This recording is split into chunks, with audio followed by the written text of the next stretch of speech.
This is the Troll Patrol, live with Justin Freakin.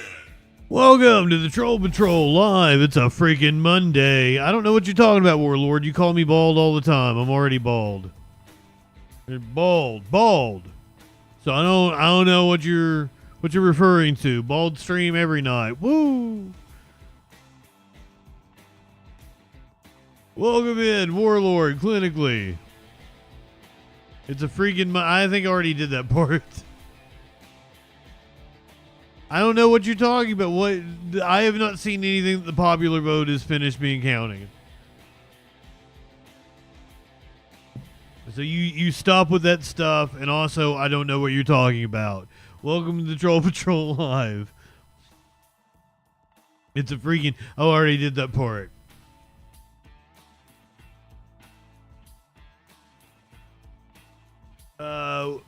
We got some crazy news going on tonight. It's Veterans Day. I thought about making a holiday themed graphics package with like little G.I. Joes or something. Everybody loves Michael Strahan, but apparently the right's going nuts. I saw one woman say that people died for his freedom. He should be fired from ABC. Trump continues building his team for his second term. Makes an offer to Harris. AOC asked her supporters who split their ticket why they voted for Trump. Dems still believe that they can take the House. California has officially rejected Prop 6. We're going to check in with everybody's favorite mayor, Tiffany Henyard, in, God, what's the name of that? Is it Dalton, Illinois?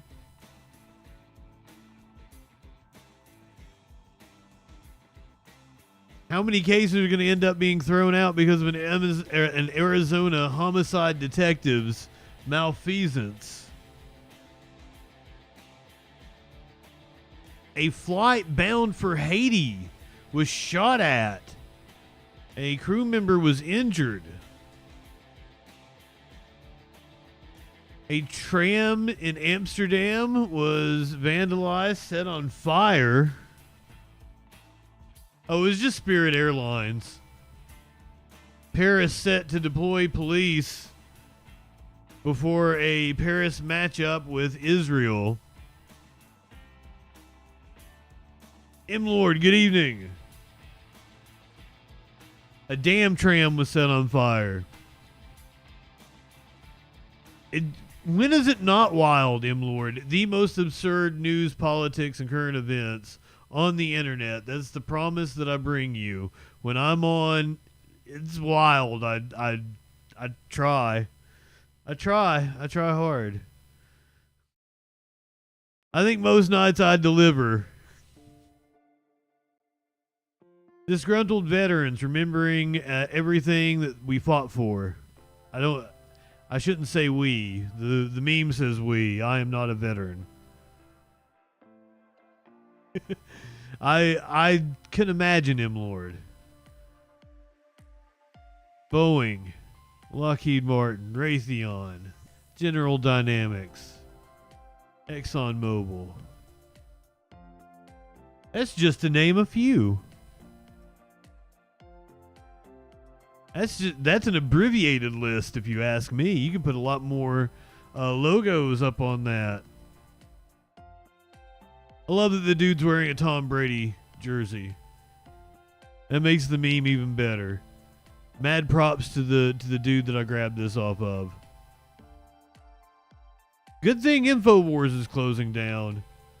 We've been losing the InfoWars, that's for sure. Monkeys are still on the loose in South Carolina. I got a Chinese man who is biking across the U.S. for the first time ever in recorded history. It snowed in Saudi Arabia.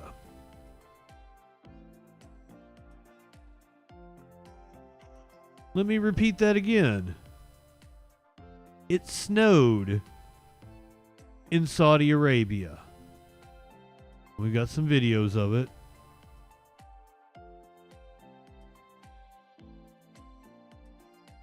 The first ever combination IHOP Applebee's is opened. I told you, most absurd news, politics, current events. A grocery store in New England, the victim of a cyber attack, and a Colorado man facing a lawsuit from Nintendo. All that and a lot freaking more tonight on the Troll Patrol Live.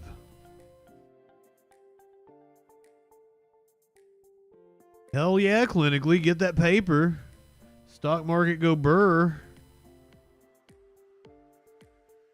Making me, every now and again, I check in on the one stock I own, which is a penny stock, which is worth less than a penny right now.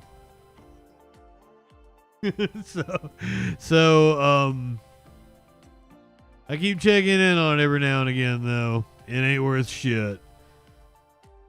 I got it for doing some work for a company.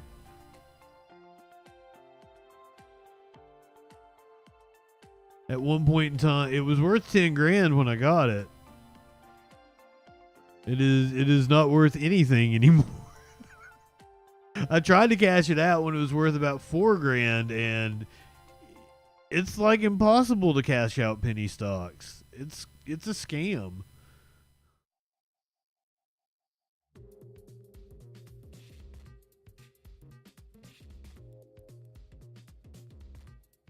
A lot of people might say serving in the military is a scam. However, Joe Biden was honoring those veterans earlier today in Arlington. He's standing here again.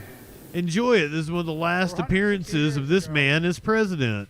During what would become his final days in office, President Abraham Lincoln addressed this nation, and he said, "Let us strive on to finish the work we're in, to bind up the nation's wounds, to care for him who shall have borne the battle." Shit, he seems pretty cogent here. My fellow Americans, First Lady, Vice President Harris, and Second Gentleman. Maybe we should have let him run for another term. McDonough, Mayorkas, Chairman Brown, most importantly, our veterans, service members and their families. It was seriously just I've a said joke. many times before, The right thing was for this motherfucker to have never run for another term. but only one truly sacred obligation. Sacred. To prepare those we send into harm's way and to care for them and their families when they return home. Everybody gonna miss him when he's gone. It's an obligation. A year from now, we're in the thick of a second Trump administration. It unites us all You're not gonna miss the man. as we strive on to finish the work of our moment, to bind the nation's wounds once again. Come on, man. We commit and recommit to this sacred vow. This is the last time I will stand here at Arlington as Commander-in-Chief. It's been the greatest honor of my life to lead you, to serve you, to care for you, to defend you. Thanks, Just as Joe. you defended us, generation after generation after generation. We really appreciate it, dude. You are the greatest fighting force, and this is not hyperbole, the finest fighting force in the history of the world. Where was this dude at that first debate? Standing at Valley Forge, our nation's first soldiers laid down their lives to deliver a nation where everyone. He's speaking in complete cogent sentences here. Where was this motherfucker at the debate? If that had happened, maybe we'd be in a completely different position right now. I don't know. Still, he should have stepped down. He should never sought a second term. There should have been a open primary. And who knows what could have happened, but I think it would have gone a lot better for Democrats if that had happened.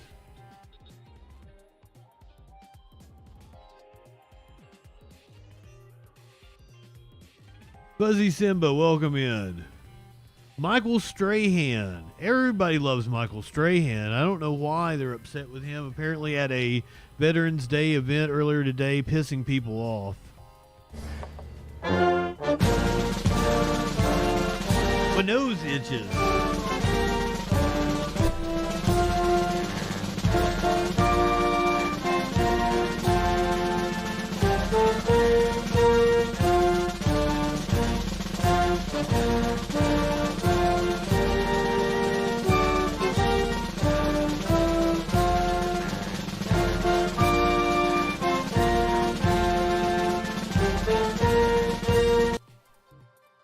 I don't understand. You can see Strahan there at the far right.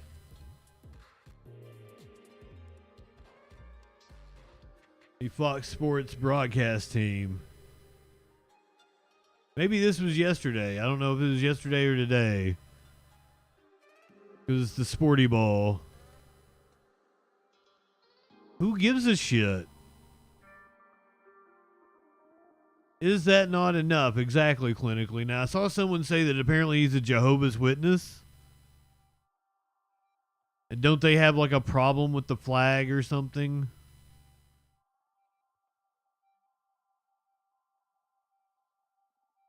Yeah, people are upset about the fact that Michael Strahan didn't play his hat or his hand over his heart. Giants great and NFL on Fox. Analyst Michael Strahan is facing some backlash after the network's special Veterans Day broadcast. The controversy appears to stem from the moment the national anthem was playing, and the cameras showed the Fox crew standing lined up with their hands over their hearts, except for Strahan, who appeared to have his hands in front of him in an interlocked position. Strahan appeared to only briefly be seen on the broadcast as he stood next to Rob Gronkowski, but it was enough for some viewers to take issue with it a day before the country honors those who served in the military. What's wrong with Strahan? One ex-user wrote. Another added, Strahan couldn't put his hand over his heart. Happy Veterans Day to everyone except Michael Strahan. Others concluded it was not that big of an issue. Strahan is the son of a retired major. I'm sure he has more respect for this country than you ever will, somebody responded. It's absolutely some lame-ass fucking bullshit. Some ritualistic nonsense. But you know, some people just need something to be offended over. Old Trumpy boy is really putting together his team with expediency, it seems. I was not expecting this many people to be named to positions already, and he's named a couple in like the last hour or two that won't be represented in this piece I'm getting ready to play you. President-elect Trump continues to build his administration with loyal supporters. He announced several key appointments today, and they could reshape immigration and the EPA. Eyewitness News reporter Josh Haskell joining us live in studio with the very latest. Well, believe it or not, it hasn't even been 1 week since the election, but we are already starting to get a sense of not just who Trump trusts to carry out his plans for the country, but what those plans are that he campaigned on, rolling back environmental regulations and hardline immigration policy. President-elect Trump building out his administration with loyalists. New York Congresswoman Elise Stefanik chosen to serve as Trump's ambassador to the United Nations, even though she has little foreign policy experience. Stefanik has long been one of Trump's most loyal allies in the House. Trump also picking former New York Congressman later this week, Warlord, for New York Governor Lee Zeldin to serve as his administrator of the Environmental Protection Agency. Zeldin saying, "We will restore U.S. energy dominance, revitalize our Kelly, good evening. bring back American jobs, and make the U.S. the global leader of AI," adding that we will do so Minty, good evening. Access to clean air and water. President Trump telegraphed that he was going to reward people who were loyal to him during the campaign, and he was going to find cabinet positions and staff positions for them. He also telegraphed throughout the campaign that he was going to take a very hard line when it comes to immigration. Multiple sources telling ABC News President-elect Trump is expected to announce Stephen Miller as his deputy chief of staff for policy. Miller is an immigration hardliner. Here's Miller speaking at Trump's rally at Madison Square Garden. America is for Americans and Americans only. Miller playing a key role in Trump's first administration, crafting immigration policies, including separating thousands of families. That policy carried out in part by former Immigration and Customs Enforcement Director Tom Homan. Overnight, Trump naming Homan to be his border czar. On the campaign trail, Trump making immigration reform a top priority, calling for mass deportations. This was Homan on Fox News Monday morning. Public safety threats and national security threats will be the priority. Homan was recently asked on 60 Minutes if there's a way to have mass deportations without separating families. Of course there is. Families can be deported together. And President-elect Donald Trump will travel to Washington. For those of you who don't realize what that means, a lot of families that have had children here, those would be U.S. citizens. So what he's talking about is deporting U.S. citizens. Oregon gal, good evening. In D.C. on Wednesday to meet with President Biden. ABC News has learned that not accompanying the president-elect, Melania Trump, who has decided not to accept First Lady Jill Biden's invitation for a meeting. Well, I guess that's why Good for Melania is trending right now. It's not it's in the Constitution, Warlord. You can't call it a myth. So since we've been on, Trump has named Florida Representative Mike Waltz to be the White House National Security Advisor. The rumor is that Kash Patel will be the CIA director. This clip of Patel going around to illustrate what a Kash Patel CIA director's initiatives might be. You need a 24/7 declassification office, whatever you want to call it. Transparency, truth, whatever, I don't care. Sits in the White House, reports directly to you, and you take incoming from the United States of America. I want JFK. I want the 9/11 files. I want this. I want that. All the FBI, and this is a tool, this is something we didn't cover. What the deep state uses the most to cover up their corruption is an illegal application of the classification system. Remember the Lovebirds text from, this is a beauty, the Lovebirds text from FBI, Quesadilla, Oregon gal, Strzok and Page were texting each other. Who they were running the Russiagate anonymously. Trump. They were the head of the counterintelligence unit at the FBI, and they're having an extramarital affair together. Can't make this stuff up. They're sending each other texts about how much they hate Trump and are going to. Oh man, co-workers were having an affair together. That has never happened in the history of the country. You can't make this stuff up. Create an insurance policy to stop Trump. Then we finally find those text messages. You know what the FBI and DOJ do for like a year? Redact them to congressional investigators and congressional men and women running the oversight of their agency. That's just one example. But it gets even. You know whose DOJ that was? Trump's. Better. Here's the deep state full circle. Just last week, do you know what Strzok and Page received from the Department of Justice? What? A $1.5 million payout to settle a lawsuit that Strzok and Page brought for the improper disclosure of their personal text messages on FBI phones. Yeah, because maybe it had nothing to do with anything. Just rewarded them. Not rewarded. They won it in court. Command. They broke every regulation there is in the FBI. They weaponized the system of justice against a political target they hated. We found those text messages, and we got them declassified finally in full when I became Deputy Director of National Intelligence.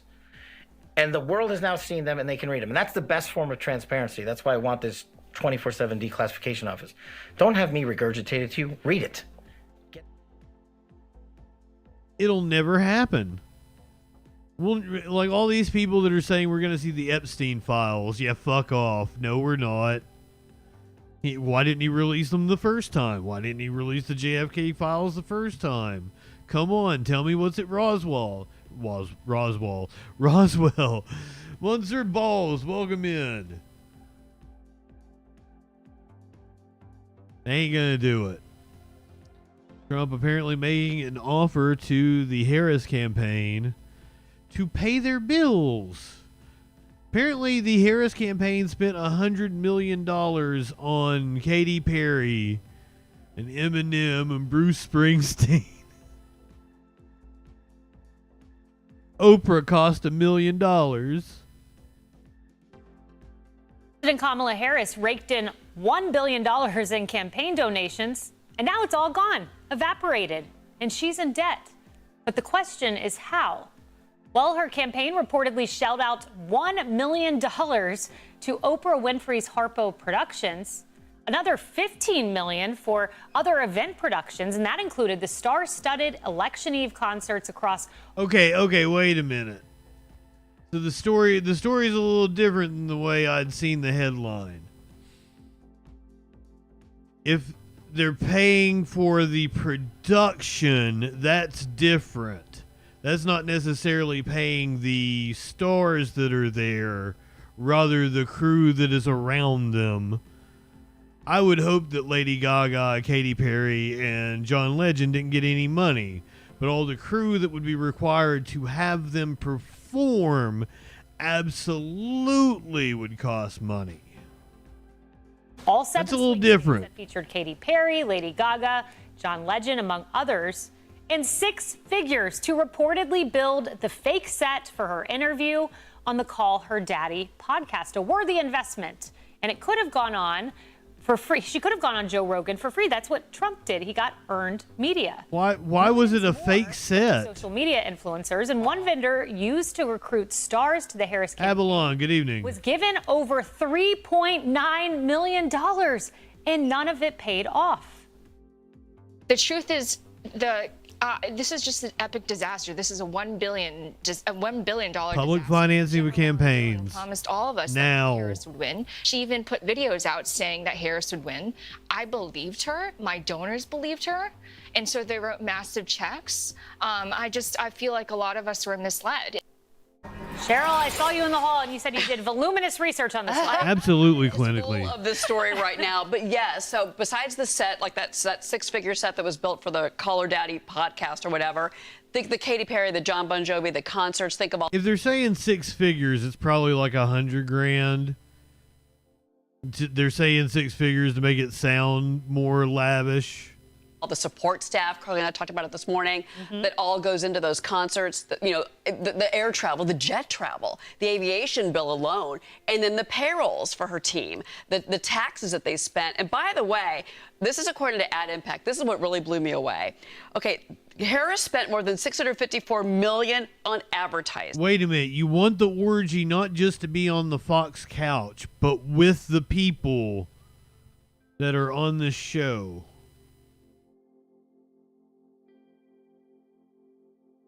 You want to have an orgy with those five.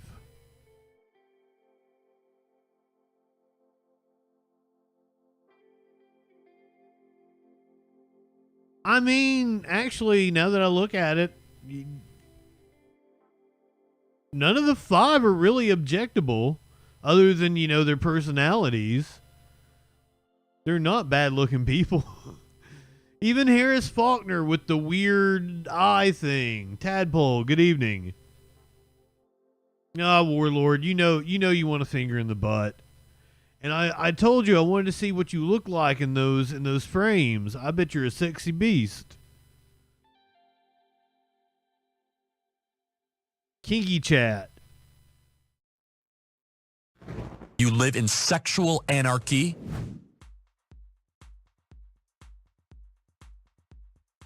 Okay, poll. How many people would have an orgy with the five people on the Fox couch? Somebody set up that poll. Yes, I do.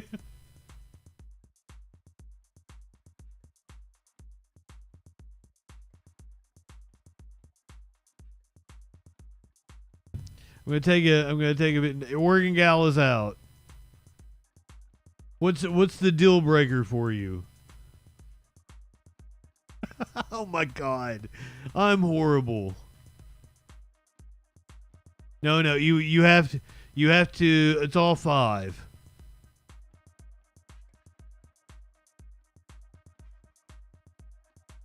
Don't be uptight now. Let your freak flags fly. Dude's a sexy dude.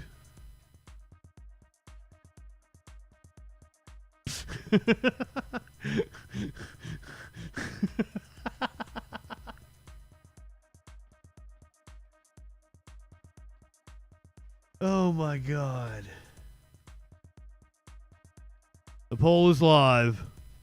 I love it. Jeremy, I was looking at this over the weekend, and I could not believe the contrast. Kamala Harris. Well, I mean, everybody, when they get a little high, there's no option. She's soliciting donations now. She's also apparently trying to sell her list, but she's calling it the Fight Fund. So she wants people to donate to the Fight Fund. And you contrast that, you see it there highlighted, what Donald Trump said over the weekend, whatever we can do to help them during this difficult period, I would strongly recommend we as a party and for the sake of desperately needed unity do. We have a lot of money left over. What a contrast.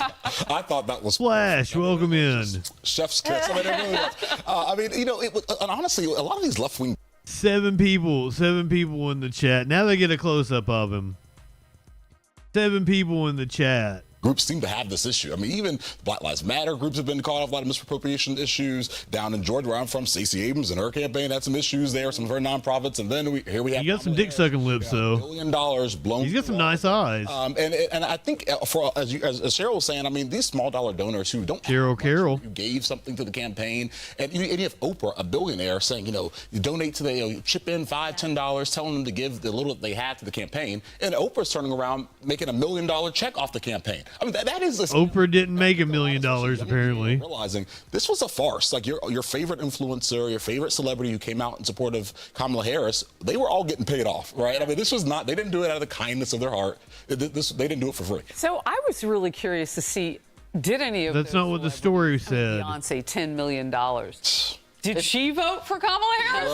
Right. I mean, before. And for one, just Megan Thee Stallion got, what, $5 million. I don't know, and Kamala Harris doesn't know what these people would do if they got that money. And as I understand it, some of the fundraising emails that you were just talking about were still going out Tuesday night at 10 p.m. People in the building were getting them, and they were saying, oh, my gosh, they're still, and this is why, because they had overspent. Misappropriated, maybe. We don't know until Cheryl says those receipts come in. Like she said, it's my Christmas. I mean, totally dig on the campaign, but I just want to point out that Donald Trump still owes for both the 2016 campaign and the 2020 campaign. It's actually not unusual for campaigns to be in debt at the end. It's a problem with the whole campaign system. If this was a proper news organization, this would have been a good time to critique the entire system. Perhaps advocate for public financing of campaigns, but that's not what this is about. Socialist Aunt, good evening. Flash, good evening. Flash ready to storm the Capitol, once again confirming my fears that Flash is indeed a Fed.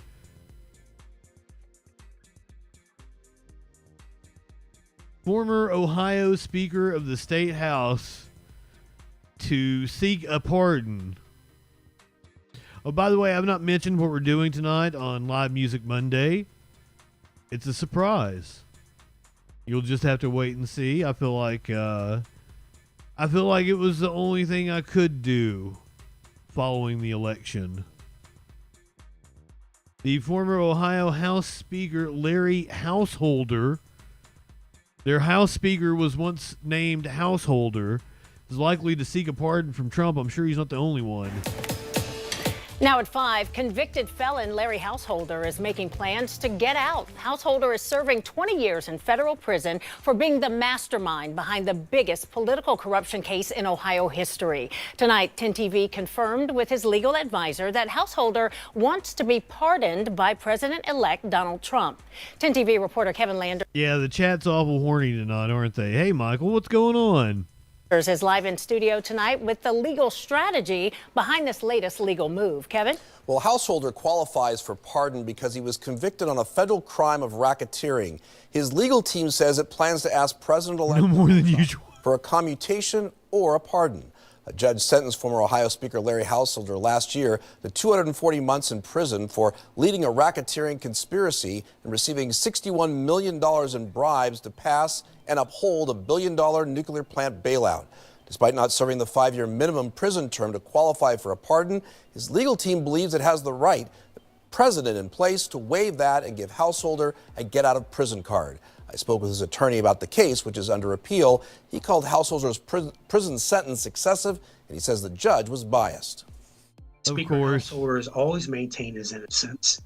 And I'd ask your viewers to ask themselves a question. Have they ever in their lives seen a bribery case where the federal government never investigated, interviewed, charged, or convicted the people that supposedly paid the bribes? You know, the president's power to either commute or pardon is unlimited for federal crimes. We're really early in the process, but like I said, we're going to pursue every avenue to bring him home to his family. A commutation of sentence reduces a sentence either totally or partially. It does not change the fact of a conviction or imply innocence. A pardon is an expression of the president's forgiveness. It does not signify innocence. It does, however, remove civil penalties like holding state, local offices, or sit on a jury. Back to you. There's going to be a lot of people seeking pardons, I'm sure. Quite possibly Vince McMahon. Vince McMahon may end up getting a get-out-of-jail-free card from Donald Trump. AOC asked her followers who might have split their ticket and voted for Trump their reasons why, and said she's listening. Guys, Kevin, let me start with you. So Congresswoman Alexandria Ocasio-Cortez, very progressive New Yorker, she went on Instagram to ask people, looking at the polls and realizing, like, hey, there are hundreds, if not thousands, of people that voted for me in my district and also voted for Donald Trump. Why? But like, she asked in a nice way to explain, and some of the response, she's posting the responses, some of them, quote, "It's real simple. Trump and you care for the working class." Quote, "I feel that you are both outsiders compared to the rest of DC and less establishment." Quote, "I support you and did this. Felt like I didn't have much of a choice after Biden's administration." What do you think? Well, and some of those notes also struck a chord when it comes to authenticity, right? They talked about being authentic candidates for office. Listen, Donald Trump increased his share in that New York City district, AOC's district, by double digits.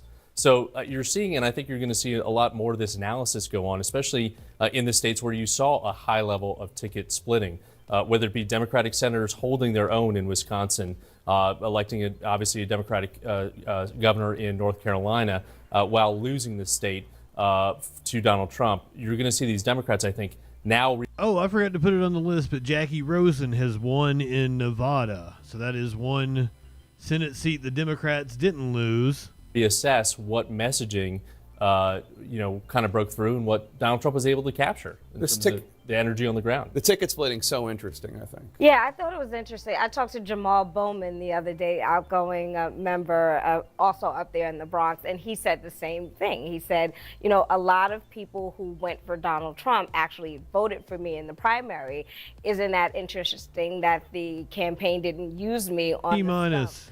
Sure. Kind of taking shots. But I think he attributed it to him being just more relatable than than his opponent. And I thought that was also an interesting dynamic when you see. They didn't really show all of the. I should have never trusted CNN. What was I thinking? One of the things that I kept seeing over and over again in the replies was that her and Trump are both authentic. That was what resonated with him, that her and Trump both were authentic. I feel like Trump and you are both real. Voted for Trump in Arizona, but voted for Dem Rubin instead of Kerry Lake because taught he's good handling war. I feel that you both are outsiders compared to the rest of DC and less establishment. I would have voted for you and Trump, but I am in California. I like your style. Voted Trump, but I like you and Bernie. I don't trust either party establishment politicians.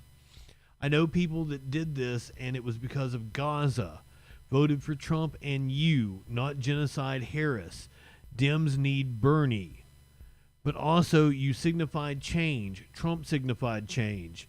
I've said lately, Trump sounds more like you. She was more for rights than the economy, and when she talked about it, she didn't have a plan. You were focused on the real issues people care about, similar to Trump populism in the same ways. I support you and did this. Felt like I didn't have a choice after Biden's administration. Dems do better job at the local level, but are terrible at the macro level. Loved ones say you're both straightforward and challenging corruption and broken government. So there's more, because these are fascinating. The people compare you to him as equal thinkers. It's truly shocking by these replies. Of the people that voted for you were blue and T, why didn't the felon and rape matter? She wasn't the choice of the people. No primary, couldn't interview, no clear policies. I voted Trump and Dems because he reached out to Muslims. I feel like you couldn't be further from Trump, so the responses are baffling. Mom does this, says she voted Dems local for services and Republicans national for budget. Because it's different than what has been the last 4 years. Something had to go. We chose. I voted all Dem, but damn, you guys made it so hard. I think I identify more with you and Bernie. Another one says, because of Gaza. I live in PA and voted Trump and rest D. Kamala just had no policy and it was scary. Most of my family, alls, probably also, the O got cut off. So there you have it. I don't know what to make about that. You combine that with the fact that people that voted for Trump tend to believe things that weren't true, like crime was at historic highs, that that inflation hadn't gone down, that immigration hadn't gone down. I don't know how to combat that. The last call I took before the election was the 22-year-old that told me he was voting for Trump because he expanded the child tax credit. That was Biden. And when I told him that was Biden, and I said it was the American Rescue Plan, he told me all the reasons why the American Rescue Plan was bad.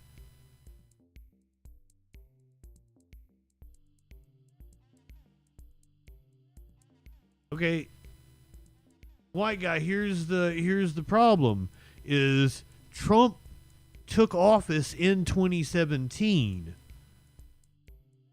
That was not his economy. That was Obama's economy. To the extent that presidents have an effect on the economy, it takes a few years to see. So you weren't living in Trump's economy. Maybe at the start of 2019... But still at that time, the only bill he passed was a tax cut for rich people, and that didn't take effect until like 2019. So the policies are delayed. And this is what's going to happen yet again. Trump is going to come into office in January. By February, he's going to look around. He's going to say crime is at historic lows. We produce more oil than any country ever has in the history of the world. The stock market is booming, and immigration is back down. We made America great again. Congratulations. And all the dumb fucks are going to believe him. But all of those things I just named happened under Biden. So I don't know how to fix that disconnect. And like messaging for the Democratic Party, not my job. I do a show with a troll head. I mock people for fun. So I don't know how we get over this. He's going to take credit for chip manufacturing and lower drug prices. Exactly. And yeah, there's construction all over this country right now because of the Build Back Better Act that Joe Biden passed. That money is just now getting dispersed. So Trump is going to take credit for all the things happening across the sea. We built the country back.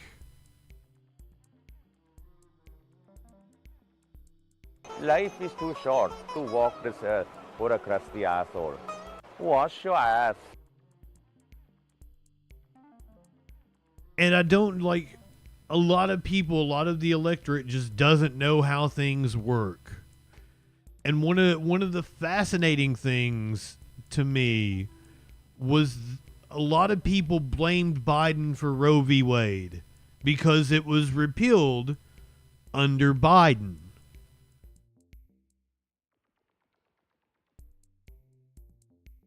That's a fundamental problem with understanding civics.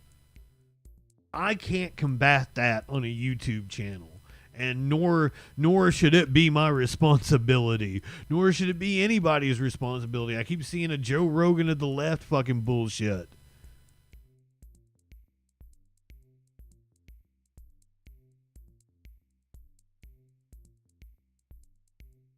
So I don't know. I mean, I do my part. I try to mock people for thinking dumb shit.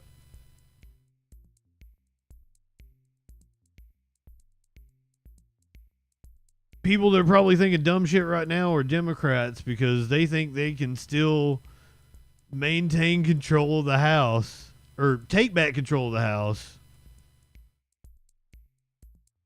Characterize House control as leaning Republican. Democrats would need a net gain of 4 seats to win a House majority. 19 races have still not been called as of this morning. Several of those races are still considered a toss-up. At least 11 House seats changed parties over this election. Nicole Killian joins us now from Capitol Hill with more on that. Nicole, do Democrats feel that they still have a path to win here, do you think? The short answer is yes, particularly if you talk to Minority Leader Hakeem Jeffries, who has urged his members that Democrats aren't conceding anything as of yet. That was his message in a call to House Democrats just last week. And he has acknowledged, even in public statements, that he believes there are still a number of outstanding races that remain too close to call. That being said, we know House Republicans feel very strongly about their posture and their positioning and believe that they are on track to retain the House majority, as you showed there in that graphic. There are still a number of outstanding seats, but the magic number that either party needs to cross is 218. So once that threshold is reached, then obviously the House could be called. But no matter who wins, it is very clear that either party would have a very narrow majority in the House, which is what we have seen for the last several cycles. And Nicole, new congressional members are arriving in Washington tomorrow to begin their orientation on Capitol Hill. But Senate Majority Leader Chuck Schumer is not allowing some of them to participate. Why is that? Yeah, well, for that reason, I mean, obviously there are a lot of close contests in the House. Similarly, there are some close contests in the Senate. For instance, the Pennsylvania race hasn't been called, at least by CBS. Some other outlets have called it. But, you have Dave McCormick and Bob Casey locked in a very tough fight. There are still some outstanding 100,000 ballots that still have to be counted. I thought it was already called for McCormick. Provisional ballots. So at this point, the incumbent Senator Bob Casey has not. Did I not already call that for McCormick like Sunday night? Conceded that race, although many feel that McCormick at this point has been duly elected, but for that reason he is not being allowed to participate, and that's pretty much the explanation that we have gotten from the majority leader and his team, is that this is pretty customary because there are those outstanding ballots that still have yet to be counted. They're going to hold off on allowing McCormick to participate in any kind of new membership orientation until those results are finalized. Also worth noting, even in Arizona, a close contest between Ruben Gallego and Kerry Lake. Even though Gallego is up, he hasn't been invited to this new member orientation. So Schumer's team basically argues that, look, we want to make sure these results are final, and we're not trying to slight anyone, but that's just kind of how the way it's worked in the past, and they kind of want to keep that precedent of waiting until those results are finalized before allowing these candidates to participate in any kind of new member orientation. Yeah, Republicans expected to vote for their leadership later in the week. It is going to be a fight, apparently, between the Mitch McConnell, John Thune side and the Rick Scott MAGA side. So that's going to be something to watch. California rejected proposition. Now, I'm going to let you know something about the economy, not your average white guy. Trump is looking to move fast on several policies, including mass deportation and tariffs. And should he do that in the next year, it absolutely is going to wreck the economy in like the next year. That's not going to be one of those policies that's going to take a while to take effect. It's going to be fun to watch the MAGAs find out exactly what kind of policy. And hopefully there's going to be a backlash against them. There's even been rumors that Trump wants the Senate to recess so that he can recess appoint many of the people that he wants in power so he can come in day one and wreck the bureaucracy. Now, here's my worry, is that we're probably at the start of another pandemic. You know, we're kind of still too early to tell. Maybe it's 50-50, but we haven't been handling it well if we don't want it to be a pandemic thus far. And RFK's influence on any kind of FDA, National Institutes of Health, CDC kind of agency, Elon Musk's influence on those sort of agencies, not gonna be good. And this time, we're dealing with something that's, we don't know what the death rate is going to be in humans, but we suspect it to be pretty fucking high. Yes, we have a confirmed case in Canada now. Flash, we have multiple cases in California that they can't trace, which would seem to indicate we have human-to-human transmission. And here's the thing, is the news has been very hesitant to talk about it. And it's weird because they've talked about egg prices. That's very, very bad. It is very, very, that's why I said we're not handling it well thus far. And Trump, yeah, it's H1N1. It is in multiple farms throughout the country. We have multiple confirmed cases throughout the world. New case in Canada reported like just yesterday. Oh yeah, it may be a new strain now. I saw somebody refer to it as H5 Flash. So yeah, it might be like some new mutated strain now. So hey, Trumpers, you voted for it.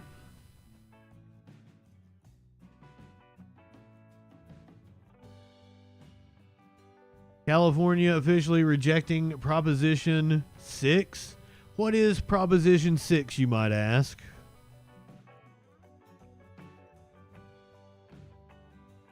Prop 6 was a proposed amendment to the Constitution to outlaw slavery. And Prop 6, which would have removed involuntary servitude from California's Constitution, has gone down in defeat. Look at that. So criminal justice advocates had pushed for this, citing prison labor conditions where inmates are often paid less than $1 an hour to fight things like fires, clean cells, or do landscaping at cemeteries. My thought process on it is if they're locked up and they do it voluntarily and they're paid well for it, there's no reason to be upset. The problem is when it's involuntary and they're being paid shit for it.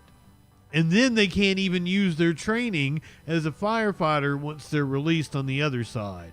We really, really, really need to look at reforming such a system. Because that's bullshit.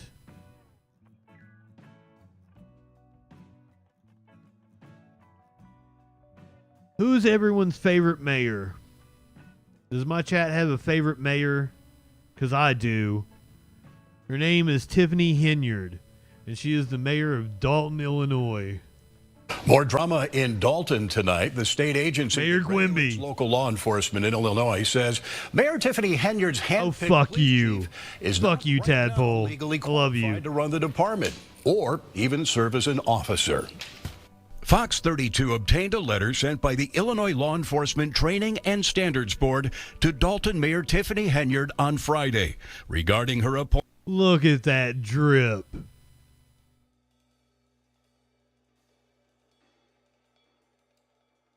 Damn, that woman is fine. Appointment of Ronald Burge Sr. as Dalton Police Chief. Henyard appointed Burge as top cop in September. Oh, sorry. The objections of the majority of the Dalton trustees, who say she can't make appointments without their consent. In the letter, the deputy director of the Training and Standards Board tells Henyard that Burge is considered inactive because Dalton has not submitted the proper paperwork on his behalf, and because Burge has not completed a requalification shoot since 2021 when he was with the Dixmoor Police Department. For these reasons, he is currently the Dixmoor.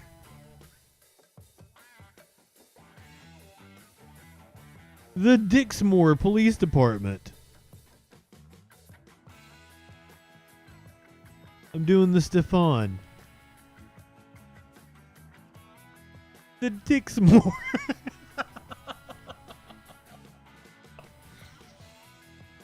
The Dixmoor. The Dixmoor Police Department.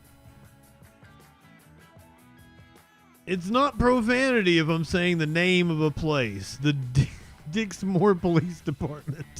Not authorized to exercise law enforcement authority or to carry a firearm publicly, the letter says. We strongly encourage you to remove him from public service until an appointment is submitted and the board determines if he is eligible for reactivation and a training waiver. Last month, Dalton trustees were granted a restraining order preventing Burge from serving without the board's approval. But after a chaotic village board meeting on Wednesday, the judge agreed that Burge could serve as police chief on an interim basis for 30 days until a new chief is selected. The letter also includes a stern reminder to Henyard of your duty to conduct a... I don't have to say it, Tadpole. I don't have to say it. I absolutely feel the need to say it. Dixmoor. Thorough background check of Mr. Burge's criminal and employment history before making your determination of employment. Now, it's unclear just how much Burge has actually been working at the Dalton Police Department since his appointment. I spoke tonight to Dalton trustee Jason House, who told me they will likely now go back to court with that letter and try to convince the judge that Burge should not even be serving in an interim capacity. The drama going on in that town. I love it. We might need to check out what's going on in the town of Dixmoor, though.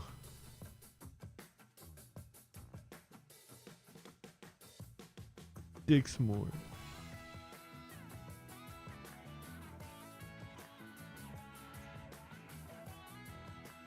How many convictions will be impacted by this Phoenix homicide detective's hidden misconduct? I know this is the kind of story my chat eats up. Dick S'mores. That's where you put your dick in between a graham cracker with some chocolate and marshmallow. This Phoenix homicide detective lied, repeatedly mishandled evidence, and then she received a confidential disability retirement and claimed to be too unwell to even testify. We broke all those stories. This scandal, though, just caused a judge to throw out a conviction, and it's likely to lead to appeals in dozens of other cases. That takes us to our story tonight. Prosecutors are still fighting to keep that detective's past a secret, even against the wishes of the court. Here's ABC 15 Chief Investigator Dave Biscopy. The Maricopa County Attorney's Office declined to comment for this story or answer questions. But there's a lot happening right now, so we'll go through it all step by step. And it comes down to a pretty basic question. When can police and prosecutors keep a detective's history of misconduct a secret? And also, I did review. This judge recently overturned a conviction in a murder case, and it's because of what police and prosecutors knew about Detective Jennifer DePonzio, but hid from the other side. But as far as the defense knew, Detective DePonzio was a detective with an unblemished record who, for personal reasons, was not able to testify at trial. That's the entirety of their knowledge.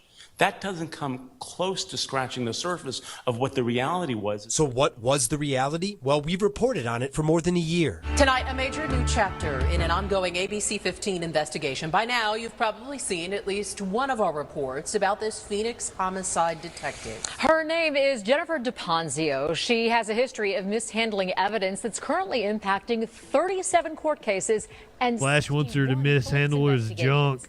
But DePonzio has not had to testify in court or answer for those mistakes. After she was confronted with the problems, she went on medical leave, then retired under a confidential disability claim. Because the defense didn't have access to all the information that would have made her a critical witness. And you can't continue to just ignore that point. You can't. Thank you, Judge. It's just simply patently unfair. At the hearing, this judge essentially scolded the prosecution for keeping all of that a secret. He then issued a ruling calling DePonzio a liar and tossed the conviction against Randall Barnes. It's unusual to have a case overturned. It's unusual to have a case overturned where the person pled. And it's unusual to have such strong language. Seth Apfel was one of the defense attorneys in that case. If they play these games, there's going to be accountability. Now, Randall Barnes is 30 years old. He's accused of shooting another man, and officials charged him with first-degree murder. He claimed self-defense, but pleaded guilty to manslaughter. His lawyer says the reason is simple. The risk of going to trial was too great. Because if they hadn't, they could have been facing a life sentence. So I think everybody's different as far as what they would do when looking down the barrel of a life sentence. Both parties came here and said, yeah, we're ready to In court, MCAO argues that since Randall Barnes accepted a plea, it means his conviction is a done deal. No do-overs. Didn't know why or the level of that's an appeal happening in the background. Right, but nevertheless, we're still prepared to present their defense without... But they didn't know this whole other defense existed. But again, you're not entitled to a perfect defense. The judge didn't buy that argument. In his You're not entitled to a perfect defense? DePonzio's issues in other cases, she also lied in the Barnes case and misled the grand jury to charge him in the first place. Quote, DePonzio misled the grand jury when she testified that the defendant was identified as a shooter by a witness. And DePonzio in this matter engaged in misconduct and lied about it in an interview with defense counsel in this case. I guess in your... We got audio of that lie during the pretrial interview. Have you ever been disciplined? And I ask this of everybody.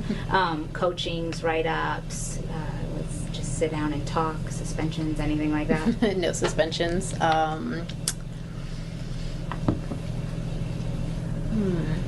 Was she currently on suspension at the time? 2007, failure to obey a direct order. Okay, and do you remember what that was from? Like a court appearance or from a supervisor? That was from a supervisor for a vacation to Hawaii and not reporting to work during Super Bowl weekend because I was on a Hawaiian cruise. Okay. Wow. Anything else that you can remember? No. Okay. And that was clearly untrue at that time. She had multiple disciplinary infractions. Records show, at the time, DePonzio had at least a handful of disciplinary actions. At least. Including failure to complete reports and follow up on cases. At the hearing, the judge also asked if DePonzio is on the Brady list. Yes, she is on the integrity list. And that raised a bigger question for the judge. Why isn't MCAO notifying defendants in all of her past cases about her repeated problems? To the judge, that would be the just and ethical thing to do. Shouldn't the county attorney's office be notifying defendants then? I don't know what they do or do not do, Your Honor. I'm sorry, I can't answer that question. Right. That's why the judge wrote this footnote in his ruling that dismissed the Barnes conviction. Quote, according to counsel, there has been no disclosure by MCAO to defendants convicted in cases involving DePonzio. The court is concerned and asks that MCAO comply with its disclosure obligations as soon as practical. It's been more than a year and a half since all of the evidence of her misconduct came out, due to the efforts of yourself and also the efforts of several other attorneys. MCAO needs to start informing defendants who are impacted by DePonzio's actions and then let the court process play out. Some people will remain convicted. Other people may have grounds for relief. Some people may be actually innocent. It's up to the court system and the process to flush that out. So what's happening now? Well, a couple things. That defense attorney, along with the ACLU and a coalition of defense attorneys, sent MCAO a letter. It asks if they can help prosecutors go through past cases and help notify defendants. And what did MCAO say in return? Well, they said no. In a return letter, they're appealing the Barnes ruling and essentially wrote that they're not going to do what the court is asking because they're confident that the appropriate disclosure has been made. I'm investigator Dave Biscobing, ABC 15, Arizona. Several defense attorneys tell Dave there could be a snowball effect here. At least one other appeal has already been filed, and there could be dozens more coming. You know Dave will stay on top of this. Yeah, Dave. And the fallout. You can catch up on all of his. You heard the dude. Dave's the top. I don't know if he is or he isn't. I've never found him on Grindr, despite all the times I've heard him say it. A flight that was bound to Haiti from Florida was struck by gunfire. And that breaking news, a Spirit Airlines flight from Fort Lauderdale to Port-au-Prince, Haiti, was shot at multiple times. Now the flight had to be diverted to the Dominican Republic, where it did land safely. NBC 6's Kim Nguyen is live from Fort Lauderdale Hollywood International Airport with the details for us. Kim? Yeah, well, the airline tells us that one of their flight attendants had minor injuries and is being treated. None of the passengers on board were hurt. Video from Only in Dade shows some of the damage inside the plane. You can see several bullet holes throughout the cabin and in the overhead bins. A flight tracker alert shows the plane approaching Port-au-Prince, then quickly taking a different turn to the Dominican Republic, where it landed at 11:30 this morning. The FAA says two other planes that were headed to the airport were diverted as well. Spirit Airlines released this statement this afternoon, which reads in part, "The plane has been taken out of service and we are arranging for a different aircraft to return our guests and crew to Fort Lauderdale today. The safety of our guests and team members is our top priority, and we have suspended our service to Port-au-Prince and Cap Haitian pending further evaluation."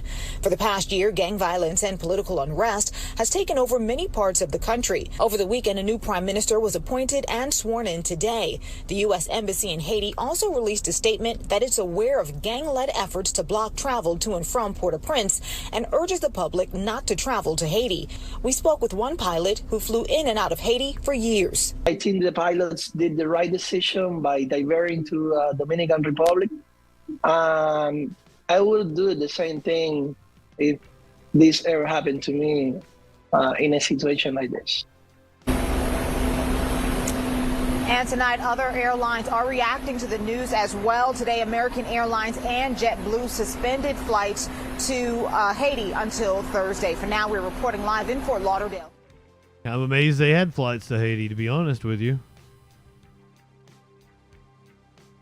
Amazed it's taking them this long to suspend their flights to Haiti. Update on the story that we talked about last night. The hooligans in Amsterdam apparently setting fire to a tram. Huh.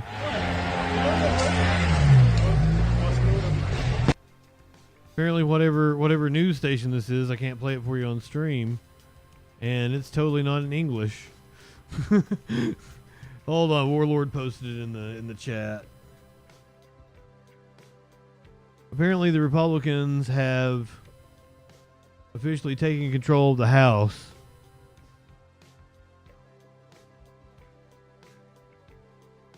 Because of course they have.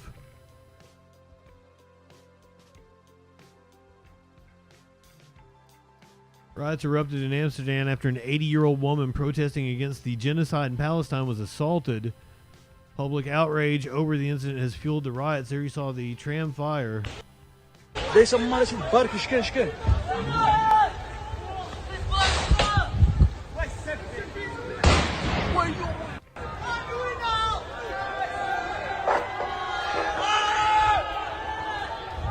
Wat is het?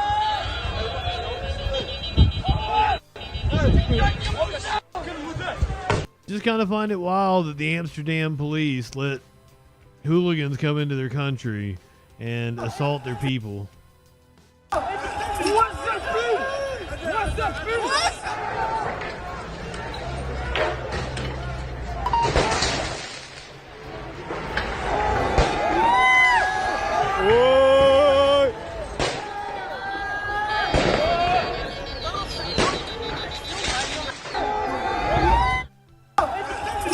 is apparently footage of the assault on protesters that fueled the riot originally.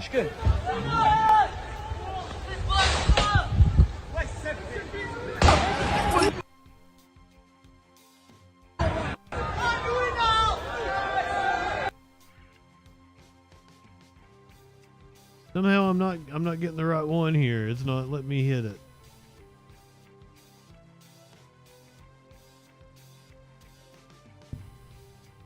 This was the crackdown that fueled the protests.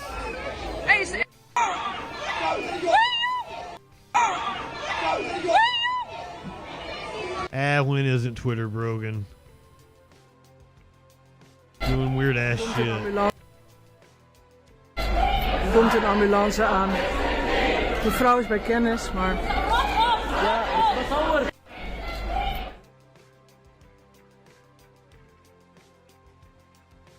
Meanwhile, Paris is expected to deploy the police in full force in order to combat the hooligans that might arrive in their country as they prepare to face off against Israel.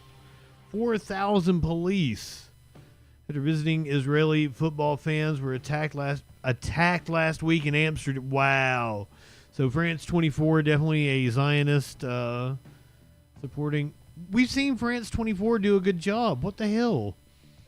French police are increasing security for Thursday's France-Israel match. Paris police said Sunday that 4,000 officers and 1,600 stadium staff will be deployed for a France-Israel soccer match to ensure security in and around the stadium and on public transportation a week after violence against Israeli fans in Amsterdam. Once again, the people in Amsterdam are protesting how this is being portrayed in the media. That is the reason why they set the tram on fire. That, hey, we are protecting ourselves against Israeli hooligans that came in here and were assaulting us. Complete propaganda. I showed you the proof of it last night. Let's go to Delphi, Indiana, where we have a verdict in what is known as the Delphi murders. Richard Allen found guilty on all charges. I understand. Samantha Johnson is on the other side of the courthouse and is standing by with some family members. Let's go over there and see. Sam, what have you been able to learn? Well, Anne-Marie and Emily, just a few moments ago when that verdict was read, the families of the two girls came out right here on the sidewalk underneath the flag. They hugged, they were crying, we saw smiling happen, even obviously a flood of emotions you have to imagine. And like we mentioned earlier, they had been staying in a business just across the street here for days now as this entire community waited for a verdict. I just saw Becky Patty, the grandmother of Libby German, who has been such a spokesperson. She's been at all the hearings for this case. She hugged a family member at that door. She was smiling, she was laughing. Just a moment ago, they walked inside, they gathered their items, and they left, which to me says we've waited, and again, that phrase, today is the day for them. That sign to me showed that, okay, we have waited as long as we could, we've got the verdict, our job here is done. So Anne-Marie and Emily, of course, we expect more from families. It's important to note, like we mentioned, that gag order still in place, so they won't talk to you necessarily, but you have to imagine those emotions will continue to come in the days to come. So we'll keep an eye on things here. We'll send it back to you for now. All right, Samantha, I'll go ahead and take it back for now. We'll get out to Anne-Marie, Bob, and Emily, and yourself if you have Bob and any Emily. other new information that we can share on our ongoing coverage of this verdict that has come in about 20 minutes ago in Delphi that Richard about 4 hours ago, guilty on all 4 counts, 2 counts of felony murder, 2 counts of murder in the deaths back in 2017 of these 2 young girls. Libby German was just 14 and Abby Williams was just 13. We always want to remind our viewers, this is always about these two young girls. It's about their families, the loss that they have suffered for the last 7.5 years. And while there is justice for these families today, there can never be any closure because their girls are never coming back. And our hearts continue to break, and a lot of prayers are being said tonight for these two young families, Libby German and Abby Williams. Let's bring our this is the Delphi murder trial, yeah. Lindsay, again joining us. She's Delphi, a Indiana deputy prosecutor and a current criminal defense attorney. She's been with us every day of this particular trial. So I mentioned the 4 counts that Richard Allen has been found guilty of: felony murder and murder. So total of 4 counts. Tell our viewers again why he was charged for felony murder and murder in the deaths of 2 girls here.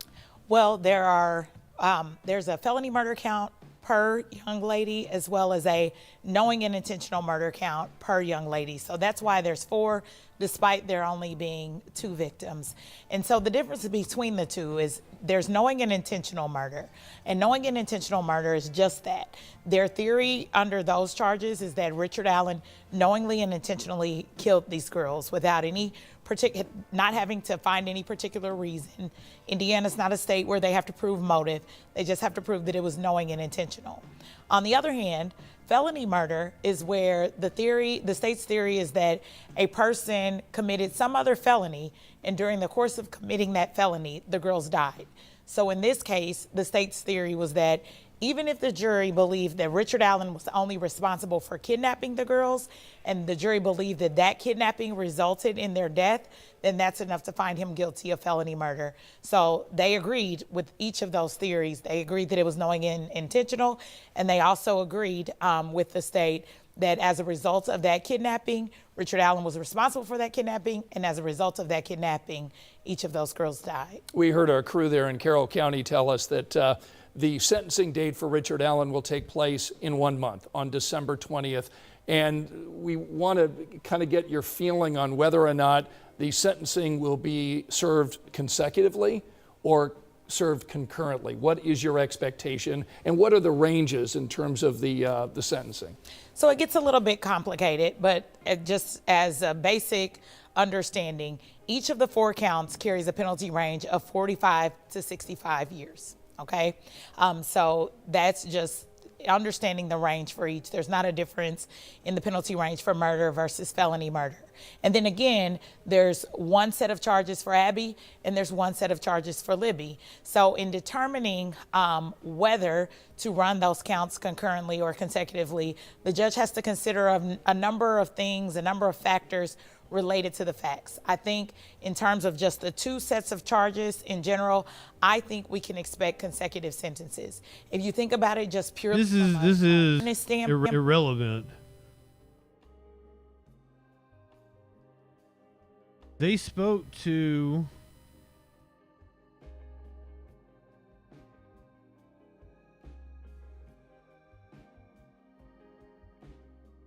Richard Allen's wife, I think. Were there of Abby and Libby. It was not until actually after the judge came back into the courtroom that we saw Richard Allen's family come in, and actually Judge Gall was pretty frustrated. She wanted everybody right there, and she said, all right, we're back on the record. Where is Mr. Rosie? Andrew Baldwin said he's downstairs with the family. She said, let's get him up here right away. And as soon as they came into the courtroom, that's when the jury was asked to come in. And again, it was so fast. Literally, I don't think the jury was actually in the courtroom for more than 3 minutes total. And the judge immediately, as soon as the jury was seated, do you have a verdict? Foreman said yes. All right, we're going to read this. Count 1, guilty. Count 2, guilty. 3, 4, guilty. Polled all the jurors to make sure that was in fact their verdict. She said, thank you very much. The jury was excused. And again, 3 minutes, it was extremely fast. And now presumably traveling, getting their items from where they've been sequestered at a hotel and moving back home to Allen County after having nearly a month-long service for this trial. Yeah, and Emily, you know from being in there almost every day as well, that usually while we're waiting for things to kind of get going, there's a lot of talking and chit-chat in the court. Well, chit-chat. Not to name it. There was not a single word that was uttered. The families, the attorneys, the reporters, the 30 minutes leading up to, during, and after. It was not until the judge left, but there you could hear a pin drop in that courtroom. I felt like you could hear a pin drop the day of those closing arguments. When those closing arguments ended and the state had that rebuttal, talking about, think of this, Libby had told her grandmother that one day she wanted to grow up and help police solve crimes, and she did that this time, and she brought her friend Abby to help her.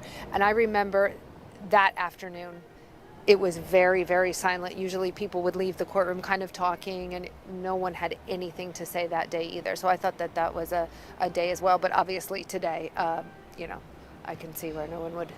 Yeah. I mean, just processing everything that had just happened, right? Very, very solemn. After the verdict was read, the families got to leave first if they wanted to. Immediately, defense attorney Jennifer Auger went over to the Allen family. I saw Kathy Allen's head buried in Miss Auger's shoulder as she was crying and the family was crying. They were trying to comfort the Allen family.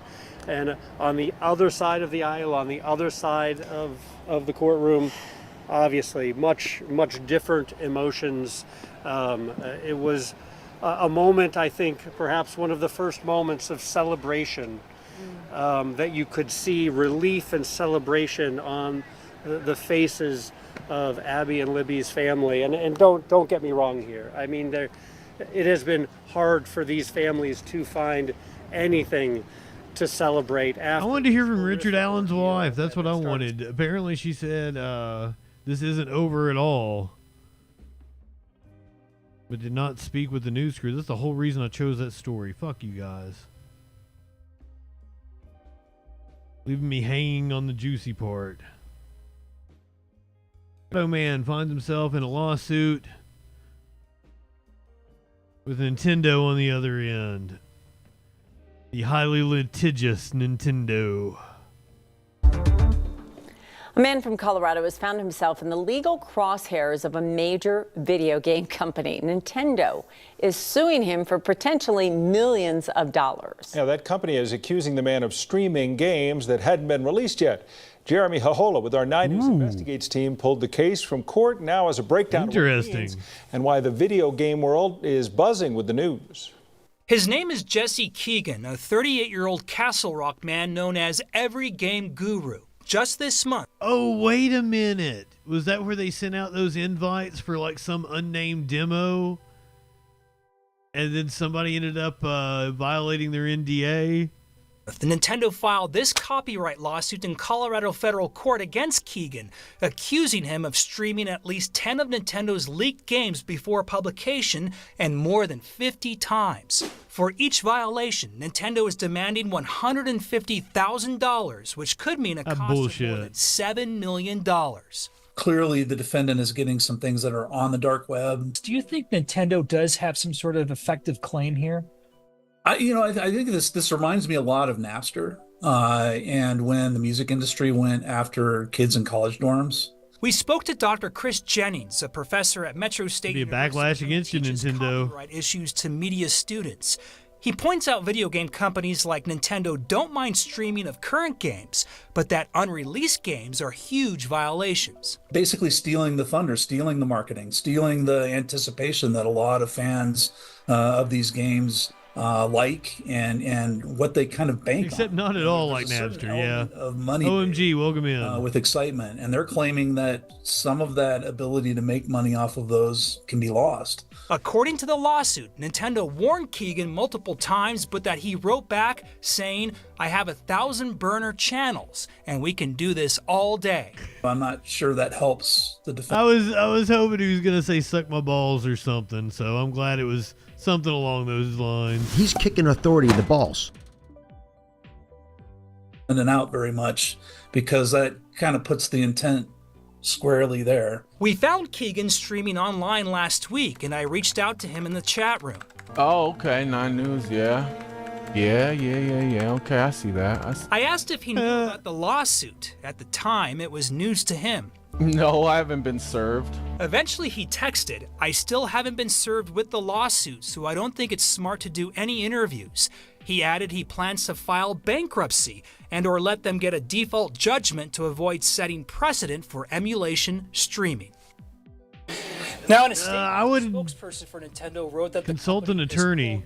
Is passionate about protecting the creative works of game developers and publishers. In the meantime, Keegan had his main YouTube, Facebook, and Twitch channels shut down because of numerous copyright claims, but he still continues to pop up. Live in the newsroom, Jeremy Hohola, 9 News. I'm on Keegan's side.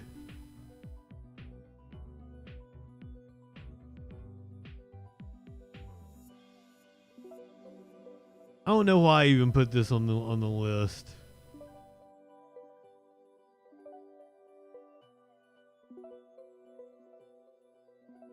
The first combination IHOP Applebee's has opened. 1.5 million. Wow. Yeah. Nice chunk of change there. All right, now to an American dream becoming reality. You will soon be able to chase down your 2x2x2 with a Dollarita at America's first ever combination Applebee's IHOP.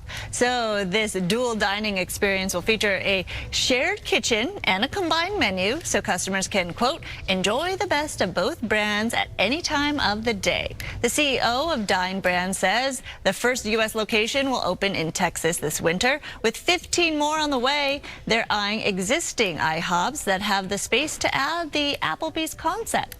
People were quick to point out that Taco Bell and Pizza Hut did it first. Toy maker Mattel apologizing now for a very big mistake. Oh yeah, we totally went over the Mattel misprint. Call it an Apple Hop. I love it. You mean a row of microwaves? That's exactly right, OMG. Now, here's a story that may seem like cool and whimsical and anything, but it's really fucking scary. It's really fucking scary. But it's also kind of cool and whimsical.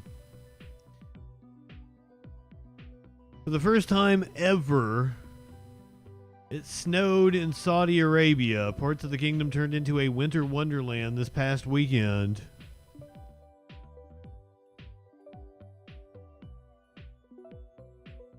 Bizarre Arabia shares video clips and images of the recent weather phenomenon, which saw parts of the Al Jawf region turn into a winter wonderland this past weekend. Those visiting KSA in the winter are always advised to bundle up, be it attending a music festival in Riyadh, exploring Jeddah, or a quick weekend escape to Al Ula. The deserts get cold during the winter months, especially so at night, and it's not unusual to bust out a beanie and gloves to keep warm when spending time outside. But snow, while it's rare, it's not entirely uncommon as the region continues to see shifts in weather patterns. This past weekend, the Al Jawf province, which is located in the north of Qasa and borders Jordan, saw a sprinkling of flurries, which quickly turned the desert into a winter wonderland.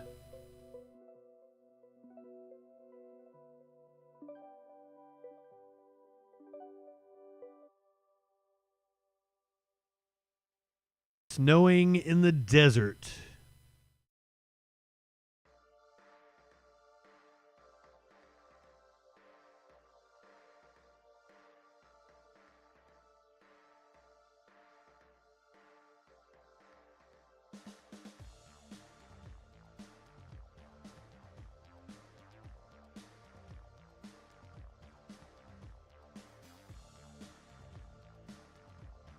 It doesn't want to play for me for some reason. Oh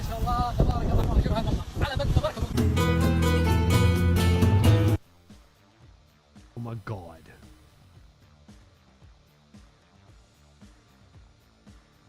Fuck you, TikTok.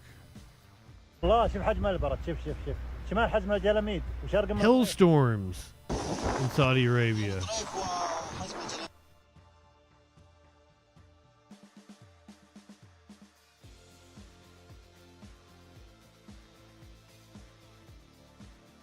This is apparently Saudi Arabia's first ever snowfall, though the article said it's rare. But many people are saying it's the first.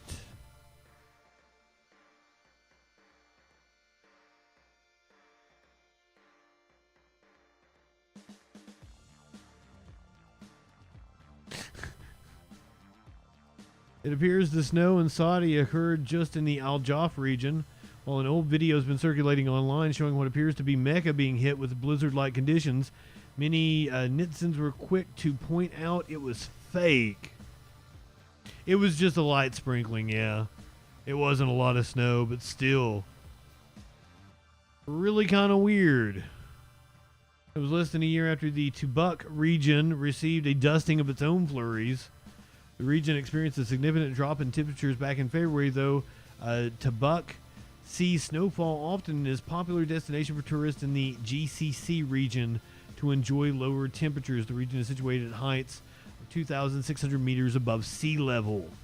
It's also known for almond bushes. Neat.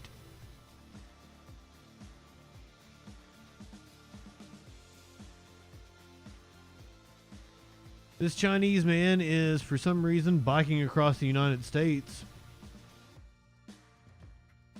Who the fuck knows why?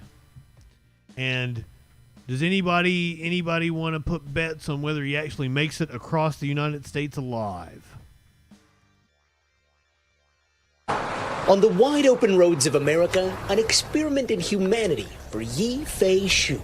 Far from his Shanghai, China home, he's been cycling across the U.S. for more than 4 months, enduring rain, rugged terrain, and uncertainty in a foreign land. What's been the hardest part, the hardest stretch so far? Wyoming. Wyoming, yep. Nobody. All the road, nobody. Yes, all road and no people, huh? And no people. What has been the most beautiful thing you've seen so far? Oh, of course, Yellowstone, of course. Of course. Oh, Yellowstone, huh? Of course, yeah. Yeah. But he's not here for the sights, more philosopher than cycling tourist, and he set out to prove a universal truth. You believe in the good of humanity. Yeah, I want to show that human nature is good. And for him, the truest test comes down to how a country responds to a hungry stranger just passing through. So this is what you hold in front of people's houses when you approach them, right? Yeah. Knock a door. Uh-huh. I say, hello, I'm a cyclist, come from China. Can you help me? Offer me some food to eat. I'm too hungry. And it's that smile, too. That's the smile that, that opens the door. I'm sorry. He gonna get shot. For the most part, the country is full of good people that will give you something to eat. However, you gonna knock on the wrong door, and this is America. Exactly, that was exactly what I was thinking. The hitchhiking robot made it all the way across Canada. They tried that shit in the U.S., and in Philadelphia, they beat the fuck out of it. Sunshine, yeah, sunshine. Your smile is like sunshine. I mean, yeah, I see how you can get around the world very easily with your smile. His biggest rule of the road is the most difficult. No money, only goodwill. You help me a lot. And if you think there's no way he can make it across the U.S. without spending a cent, I can't use money. Thank you. then you don't know the Americans he's finding day after day. Thank you. Along the back roads of the United States, America showing its pessimism, more like realism. I need some more food. What are some of the things that you've learned about America? To be honest, before I came here, I had a different, and you could even say slightly negative perception of America. But so many people here have offered to help me without expecting anything in return, and it's really touched me. A two-way street of kindness felt by those who have crossed his path. I feel like I got more out of it than he did. I gave him a meal. He gave me a huge lesson and just the generosity that he's experienced throughout this trip. I brought a bike.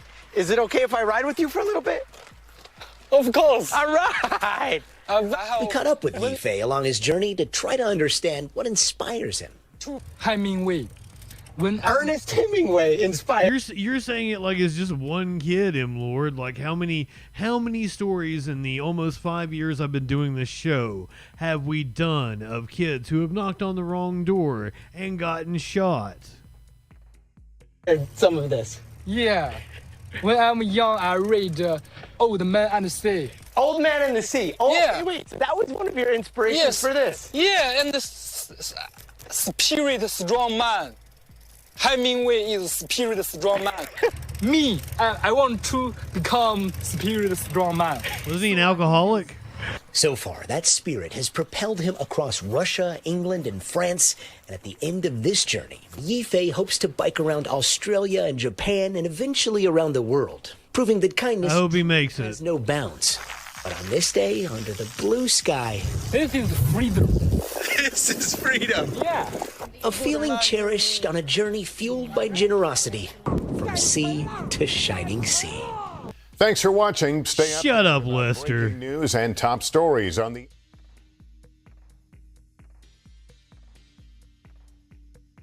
There are still monkeys loose in South Carolina.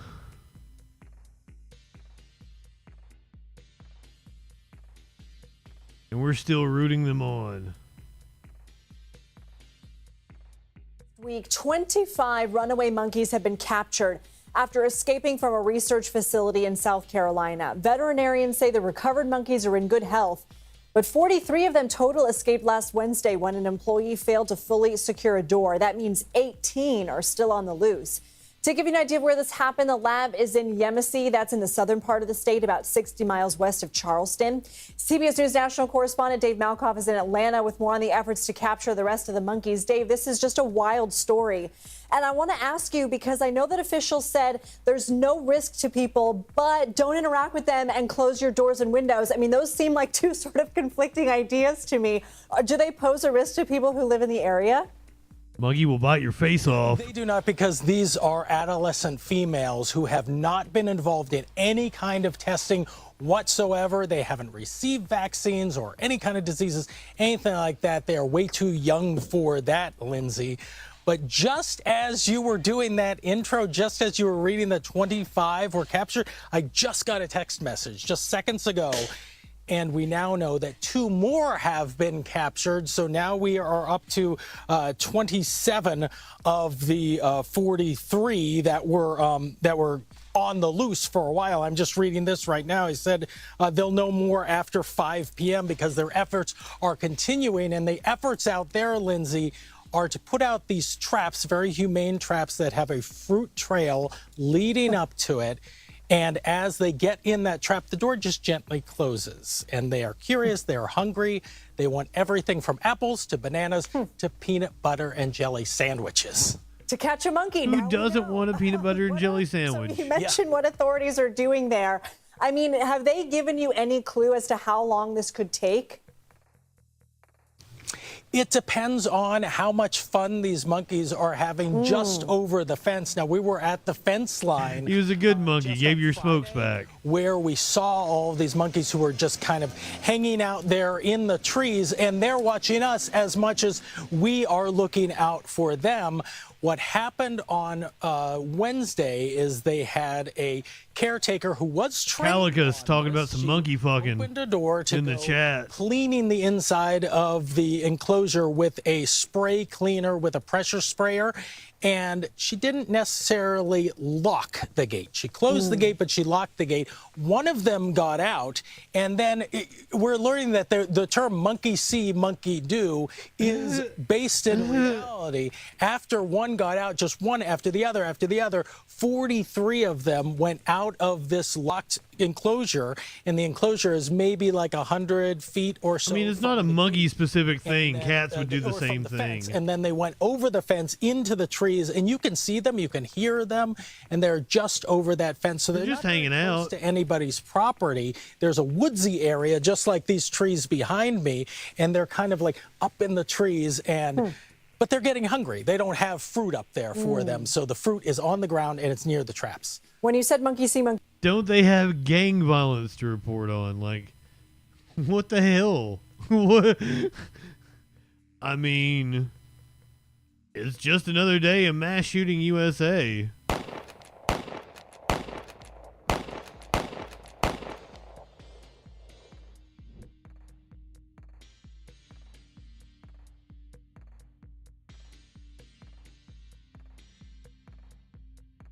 I mean, we already did all the violence in the show. Thank you very much.